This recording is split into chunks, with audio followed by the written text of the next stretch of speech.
matakan jadi bupati teh sing leres entong pencitraan wae gitu kan. Ayeuna hayang dibayarkeun cenah. Oh siapa lu? Gak akan aku bayarkan ya, lo yang hutang gue yang bayar, enak aja lo. Kalau saya orang tanya, ketika berakhir Kang Deddy memimpin, itu ada defisit sekitar 300 miliar. Oh, itu ilmu saya.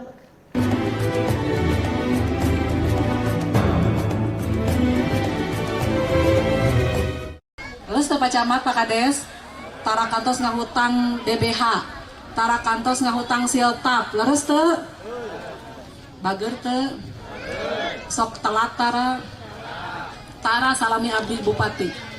Tapi tos bager teh kalau kesok diomongkeun wae. Bari jeung ulah dipepenak jeung warga masyarakat aneh-aneh. Ya, padahal zaman abdi Bu, siltap tara telat, DBH dibayarkeun wae.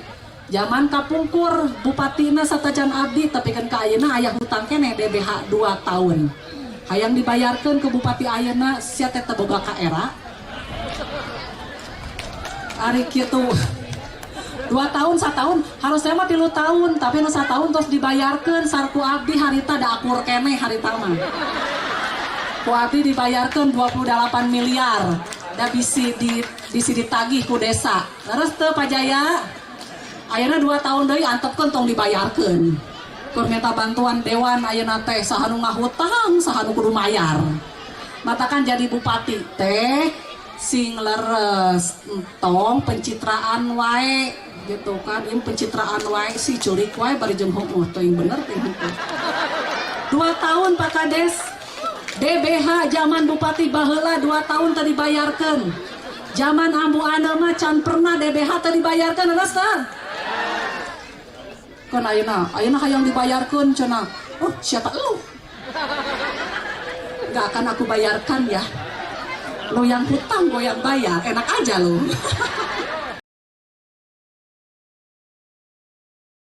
Kenapa? Ini duit, nggak akan bisa menjadi kemajuan kalau cara pengelolaan begini. Anda sekda di sini, dulu kepala bidang keuangan saya. Silahkan dicek Purwakarta ketika saya pemimpin mengalami lompatan-lompatan. Kalau saya orang tanya, ketika berakhir Kang Deddy memimpin, itu ada defisit sekitar 300 miliar. Oh, itu ilmu saya.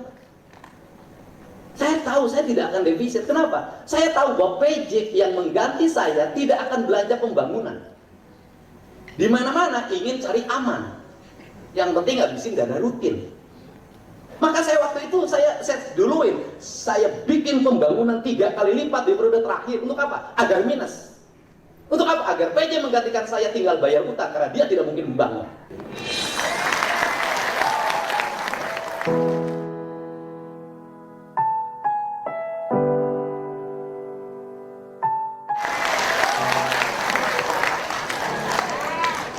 Saya jawab sekarang. Itu ilmu saya, dan silahkan dicek.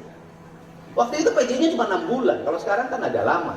Itu ilmu saya tahu. Maka tugas dia waktu itu, karena tidak akan menganggarkan, dan saya tahu birokrasi yang di Pemda Purwakarta waktu itu. Kalau saya nggak minuskan, itu pasti bisik sama PJ. Pak, zaman Pak Ridho begini Pak. Dia ingin nikmatin jalan-jalan, studi banding, segala macam. Kabalik, tahu kelakuan birokrasi. Kenapa? Tetapi birokrasi nggak boleh dikasih ingin senang terus. Kenapa? Loh, harus dikasih susah dong. Harus memikirkan sesuatu yang publik merasakan. Jangan terus dikasih kegiatannya seminar, simposium, sosialisasi, fasilitasi, tapi jalan rudet, sekolah rudet. Gak bisa. Kenapa? Dia harus dibawa pada keyakinan. Birokrasi kalau saya pimpin bukan hanya membelanjakan anggaran dengan tenang. Dia harus berpikir bahwa anggarannya akan defisit. Kenapa? Karena itu tantangannya. Karena manusia harus diajak berpikir. Negeri ini rugi Pak, nyekolahin birokrasi S1, S2, S3. Kemudian pendidikannya dari mulai apa awal birokrasi? Diklatkim. Terus? Pokoknya segala macam. Dan kalau kata Pak Jonan, mantan Menteri Perhubungan, apa sih yang menjadi kelemahan birokrasi Indonesia? Loba teuing sakola. Sampurasun baraya semuanya. Nah, lama tidak terdengar dan tidak menjawab komentar dari Ambu Ane yang mengatakan bahwa dulu baheula zaman Bupati KDM menjadi Bupati Purwakarta itu ada hutang 300 miliar. Nah, setelah selesai pilkada dan pasangan yang diusung oleh KDM itu memenangkan pilkada Bupati Purwakarta, pasangan Om Jen dan Bang Ijo, serta KDM menjadi gubernur aing, gubernur Jawa Barat, dan menang mutlak dengan 61%. Akhirnya Kang Deddy Mulyadi menjawab semua tudingan dari Ambu Ane, mantan Bupati Purwakarta sekaligus mantan istri Kang Deddy Mulyadi. Mungkin pernyataan Ambu Ane ini itu menjadi salah satu faktor penyebab kenapa Ambu Ane dalam pilkada Purwakarta kemarin itu hanya mendapatkan 7%, kurang lebih 7% lebih ya, kalah jauh dari Om Jen dan Bang Ijo. Kalau mau kita kaji, seburuk apapun sang mantan, apalagi mantan itu yang menaikkan derajat kita, yang tadinya bukan siapa-siapa, orang Purwakarta tidak tahu Ambu Ane ya. Yang mendudukkan Ambu Ane menjadi bupati itu ya Kang Deddy Mulyadi gitu. Tetapi ketika sudah bercerai dan rumah tangganya tidak baik-baik saja, seluruh program yang digagas, yang pernah digagas oleh Kang Deddy Mulyadi itu dihancurkan. Bahkan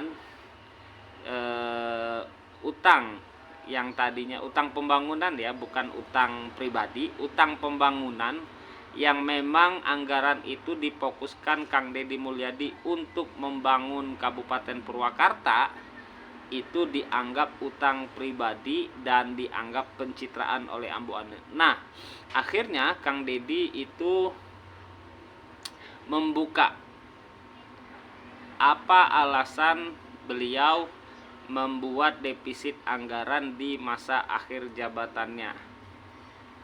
Ini ilmu dan strategi yang mungkin bisa diambil dan dipraktekkan oleh semua kepala daerah yang di akhir-akhir jabatan dari kepala daerah, baik itu bupati maupun gubernur, kalau niatnya benar-benar membangun.